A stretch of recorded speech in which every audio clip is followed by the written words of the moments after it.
Today we're going to be talking about something you've heard of, the Nephilim, the demigods and transhumans.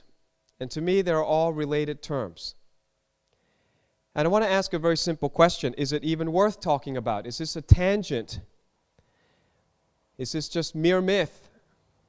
Or is it a present concern? So I'm going to do something that's not usual. I usually give you lots of scriptures first. I'm not going to do that. I'll just show you a little bit, but then we're going to get to things that I think will stir some interest. What do you think? Who is this? Who is that? This is a hybrid. This is the hybrid. A hybrid is an offspring of cross-breeding or mixing two different entities together. This is a Bush Obama.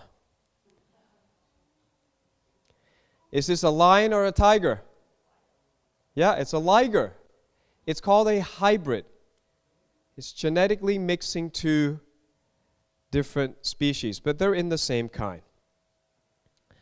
So the Bible talks about this genetic manipulation. The first instance of genetic engineering is in Genesis chapter 6. The Bible has something to say about everything. But I'm telling you, I'm not even going to get deep into it. I'm just going to touch on it, and we'll go through some of the examples. Genesis 6, chapter 6, verse 1. Now it came to pass when men began to multiply on the face of the earth, and daughters were born to them, that sons of God, that's a term that means the direct creation of God, angels in this case, saw the daughters of men, and that they were beautiful, and they took wives for themselves of all whom they chose. Verse 4. And there were giants. Please say giants. Okay, this is not the offspring of natural, breeding of humans. The whole theory that it's the sons of Seth marrying evil women goes out the window because it does not produce giant offspring, and the word is Nephilim in the Hebrew. There were Nephilim on the earth in those days and also afterwards, so two periods of time. Before, in those days, Noah's days, and then afterward, when the sons of God came in to the daughters of men and they bore children to them, those were the mighty men who were of old, men of renown. In other words, it's a very bold claim in the Bible saying that something unique, strange happened, and the offspring, the hybrid that were produced, they're famous. You know about them, is what the Bible's saying, right? So it's a pretty bold claim that everybody already knows about that. How do we interpret that? You just go to the New Testament and let the Bible be its own commentary. Jude chapter 1, verse 6 to 7 from the New English Translation. Jude, the half-brother of Jesus, says, you also know, again, it's like a given, they say, if I say, you know who won the election, that means you know the results. In fact, right now, we still don't know the results. But if I said, you know, that means it's been reported. True? I wouldn't say you know who won the election unless you knew. It's common knowledge. So Jude says, you know that the angels who did not keep within their proper domain but abandoned their own place of residence, he has kept in eternal chains in utter darkness, locked up for the judgment of the great day. Verse 7, so also Sodom and Gomorrah and the neighboring towns, since they indulged in sexual immorality and pursued unnatural desire in a way similar to these angels, are now displayed as an example of suffering the punishment of eternal fire. So he makes a comparison, all right, that the sins of Sodom and Gomorrah are very much like the sins that the angels committed ages ago. Is it clear then that the sons of God who went into the daughters of men were the fallen angels? If it's not clear, you go to Jewish tradition, Enoch, the book of Enoch, which seems to be endorsed by Jude himself. He quotes it. And it used to be in the canon of Scripture, and I think in the Ethiopian version, either the Coptic or the Ethiopian, they still keep the book of Enoch in the Bible. So Enoch chapter 12, verse 4 and 5. Enoch, thou scribe of righteousness, go declare to the watchers of the heaven, who have left the high heaven, the holy eternal place, and have defiled themselves with women, and have done as the children of earth do, and have taken unto themselves wives. Ye have wrought great destruction on the earth, and ye shall have no peace nor forgiveness of sin. That was the reaction from God. There's no forgiveness for this. You're going straight to the Abuso or Tartarus. And Daniel talks about these watchers. Daniel chapter 4, verse 17, the matter is by the decree of the watchers. So the watchers are the holy angels that came down, and they were the watchers over people. They watched over people. But Enoch says that 200 of them decided to rebel and create this genetic hybrid called the Nephilim. And Enoch goes on about it. Enoch chapter 15, verses 2 to 4. You can read all that yourselves. All right. So are they a tangent? Are they tangent or are they central to our life? In case you don't know, tangent is a geometry term. Here's a circle. There's the center of a circle, and the tangent is, any line that just touches it. It's not quite in the circle. It's certainly not center of the circle. It's just tangent. The tangent line touches the circle at a point called the tangent point. So is it just tangent or is it central? Well, I like to take things out to the big picture. And let's start from big and we'll go small, okay? We live in a place that God created called the solar system. There are presently 8 planets and 3 minor planets, 11 in total, 11 for the number of chaos. It's in the book, The Divine Code, from 1 to 2020. I explain all the different meanings of different numbers. There are 11 planetary bodies right now that we know in the solar system. I want to look at them. Mercury is the closest planet to the sun. Guess where it got its name from? The messenger God, the guide to the underworld, the son of Zeus and Maya. Who is he? He's a Nephilim. And when you look at the stars and stuff, it's really interesting how these ancients, they had all these names, and when you look at it and you compare it to the story of God, it's just amazing how many truths you can get out of it. For this one, I just point very quickly that Mercury is closest to the heat of the sun. And I personally hold the view that the sun is the lake of fire. And so Mercury is a very appropriate messenger to take people to the lake of fire because he's the one that's closest to it. The next planet is Venus. It's the hottest planet because it has an atmosphere. So Mercury is so close, the atmosphere is burned up. So it's not the hottest. Venus is the hottest. It's the only planet to spin in the reverse direction of the Earth. It's like the opposite of the Earth, and yet it's very close to the Earth. It's right next to us.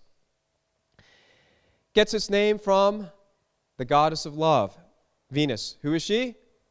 Nephilim. And she's the subject of many pieces of artwork, like this one that you may have seen. So very appropriate. She's like the Earth, but she spins in the opposite direction of the Earth. It's like, man and women, often opposite. The Earth is the only planet that is not named after a Nephilim in our solar system. There's no consensus on how did we get the name the Earth, but I have a proposal. It sounds a lot like the Hebrew word Eretz. The word Eretz means land. It can mean Israel or it can mean the whole planet. Sounds like Eretz, doesn't it? And of course, the center of Eretz is Eretz, the Eretz of Israel. And this is a map from 1581. And of course, you know that the whole division of the world, we call it the eastern, east, the east, and the west. Well, what is that? Those are reference points from Israel. Now we have a better map, but the truth remains that if you live east of Israel, you're called an Easterner. You live west of Israel, you're called a Westerner. So everything points back to the central location of God's territory. God has claimed a very small piece of land for himself and his people. Is that interesting? And if you don't know, all languages point that way. So that's why that if you look at the ancient languages in the East, they write from right to left. But all the languages of the West write from left to right, because everything in the world points to the Messiah, points to his land, points to Israel. All right, so that explains a lot. Without a biblical worldview, you wouldn't get any of that. You wouldn't understand why things are the way they are. The next planet is called Mars. It's the red planet. It has a very big, deep scar across its surface. It looks like something catastrophic happened there. It looks like almost like there was a war there. All right, something happened. It's the red planet, the color of blood and of war, so not surprisingly, it's named after this dude. He's the god of war. His name is Mars, and he's the son of Zeus and Hera, and he had twins. According to mythology, he had twins named Phobos and Deimos. He's a Nephilim, and guess what? When we look out into space and look at the planet Mars, Mars has 2 moons, and they're named Phobos and Deimos. Well, how did the ancient people know that Mars had 2 moons? We have a hard enough time looking for the planets. It's certainly difficult, if not impossible, to see the moons of these planets. You can see they're very irregularly shaped, very small. But just like in mythology, Mars had a twin, also the planet Mars has a twin. You find that interesting? Fascinating. The ancients knew a lot more than we give them credit for. Now, in between Mars and Jupiter, I just got to put this picture up. There's a thing called the asteroid belt, and it may be the remnants of a planet that exploded, maybe during the Luciferian fall, maybe during some other event. But something happened. It looked like a planet just exploded and left a trail of asteroid belts. And the largest asteroid in the asteroid belt has a name, Ceres. Ceres comprises 1/3 of the entire mass of the asteroid belt, and it is now considered a dwarf planet. It's the smallest of the dwarf planets. Well, where did we get that name from? By the way, that's what it looks like compared to the Earth and the Moon. It's about that size. Well, it's so interesting that NASA has sent the Dawn spacecraft to the asteroid belt, which is tasked with visiting the 2 largest asteroids. It's already visited Vesta from July 2011 to September 2012, and it's going to reach Ceres by February 2015. When NASA spends billions of dollars sending something to 2 rocks that nobody has heard of, unless you study astronomy, all the conspiracy theories just start, buzzing around the internet. What is going on? Is there something going on Ceres that makes NASA so interested in it? Is it doing something? Is it kicking out asteroids towards us? Is there something going on? I don't know, but I know it's significant that NASA is sending this probe to go and circle this thing very soon. Ceres is named after this goddess, the goddess of the harvest, one of the wives of Zeus. She's the daughter of Cronus, or Saturn, and Rhea. Right? And she is a Nephilim. Next, we have Jupiter, called the king planet. It is the largest planet in the solar system, and it is about to go into the womb of Virgo very soon and stay there for 41 weeks, which is the normal period of gestation. Very interesting. The king planet is going to go into almost, into a perfect pregnancy term. That's from November 2016 to September 2017. Named after the god of the sky and the god of thunderbolt. He is the king of the gods. In mythology, he defeated Kronos, or Saturn, and the Titans, and he saved his siblings. So he's kind of a mixed metaphor representing both the second generation hybrid. There are many generations of the hybrid, and they map it out with a family tree. These guys who were very intelligent gave us, calculus and amazing, not calculus, Newton did that, but, amazing geometry and arithmetic and all this science.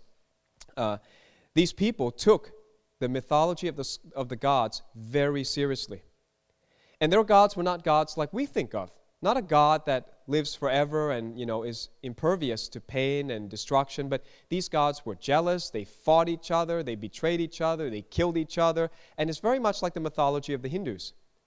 So something was going on the earth around that time, around the same time, where all these very intelligent civilizations recorded the same stories.